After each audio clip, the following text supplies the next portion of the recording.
kusoo dhawaada sheekadii mulkiilaha qaranka qaybta labaad. sheekadan waxaa qoray wariye Maahir Jaamac Aadam waxaana codeynaya anigoo ah Ciise Maxamed Ciise. qaybtii tan ka horeysay waxa aynu kaga soo sheekeynay in saaxiibkayga cusub ee wadaniga ahaa uu ka falceliyay qoraal BBC Afaan Oromo ay ku baahisay barteeda, taas oo ku saabsaneyd Itoobiya inay 19% ay ku leedahay dekedda Berbera. waa anigii qoraalkiisa oo ku qorna af Oromo aadna u dheeraa kana fahmay laba magac oo ka mid ah magaalooyinka Soomaaliyeed la wadaagay 3 qof dhammaantoodna ay siiyeen micno kaliya. kol iyo laba hadaan diiday muxuu noqday micnaha qoraalkiisu. micnaha qoraalkiisa ayaa ahaa waxaan diyaar u nahay in dekedda Berbera iyo Boosaaso ay si toos ah u maamusho dawladda dimuqraadiga ee Itoobiya inta ay Soomaaliya cagaheeda ku istaagayso.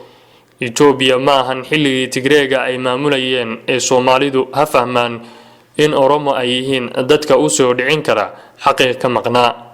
intaas ayaan ka soo qaadaya ahmiyadda qoraalkiisa dheeraa. waxaa kaloo ku badnaa kelmado xambaarsan jacayl iyo raxmad badan oo aad moodo in lamaane isjecel ay ku wada dardaarmayaan.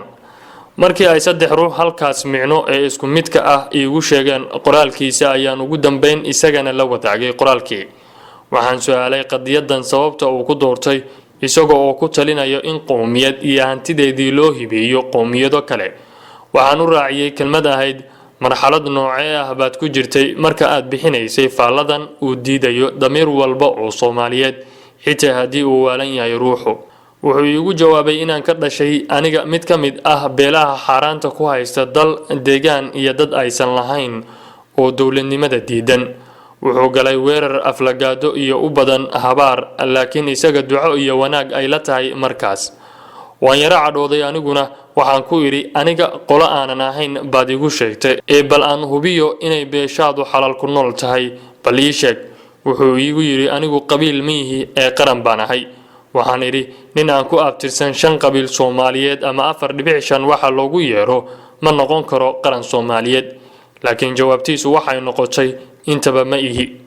way adag tahay inaad wada doodaan qof aydan waxba wadaagin haddana kugula doodaya waxaad adigu lahayd. tan kale Soomaalida 3 u gaar ahaa 2 ka mid ah waa la yeeshay afka, dhalashada iyo dhulka.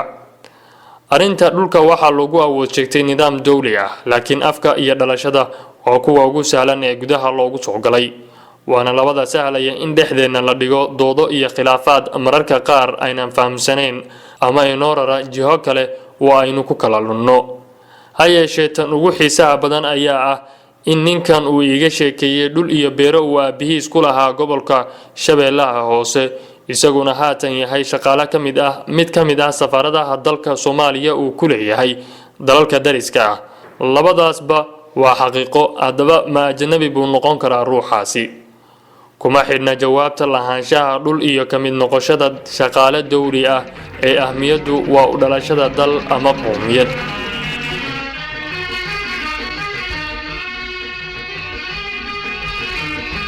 laba maalmood kadib ayaan ku baraarugay group WhatsApp ah oo wata magac wadaniyiinta Soomaaliyeed.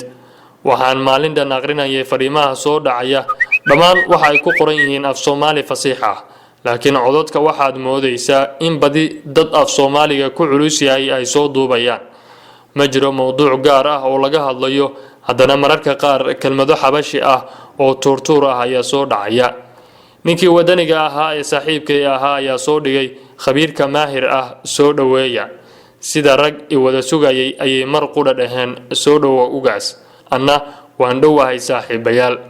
kadib waxaa la su'aalay aragtideeda ku soo biiridda groupka. waxaan ku soo koobay aragtidaas dib baan u dhiganayaa, sababtuna waa inaan waxaan dhahaba aanan aqoon xilligan la iguma sii dhibin weydiimaha.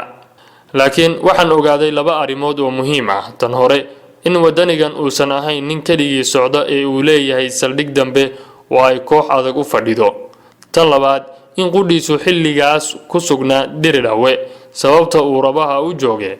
waxa kale oo muhiim ah oo aan fahmay in quruumo fara badan ay u sahlan tahay inay ka taliyaan ayaha qowmiyad u gaar ah.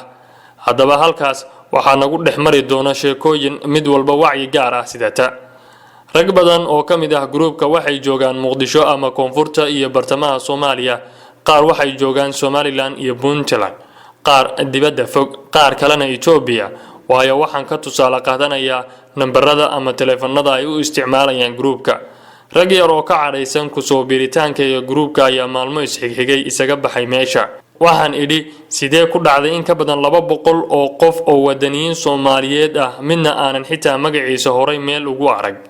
sidee aqoon-yahanadiina Soomaaliyeed idinka aad isu taqaaniin? su'aalahayga ogaaldoonka ah waxay igu sii dirayeen saaxiibadii horay ii soo dhaweeyay qaar, laakiin anigu waxaan goobayay sidaan madashan ku fahmi lahaa. waayo xilliyada qaar arrimo masiiri ah ayaa lagu lafagurayaa, laakiin maalinkii dambe isla saaxiibkii i dhexgeeyay ayaa iga soo saaray groupka. aniguse ma weydiin sida uu filayayna waxay ahayd inaan ka doodo arrinkaas.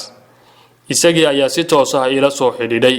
waxaan u sheegay in goobtu uu geeyay aysan ahayn madal Soomaaliyeed loogana tashan horumar Soomaaliyeed, laakiin taas beddelkeedu tahay madal dariskeena oo looga tashado diburadka Soomaaliya.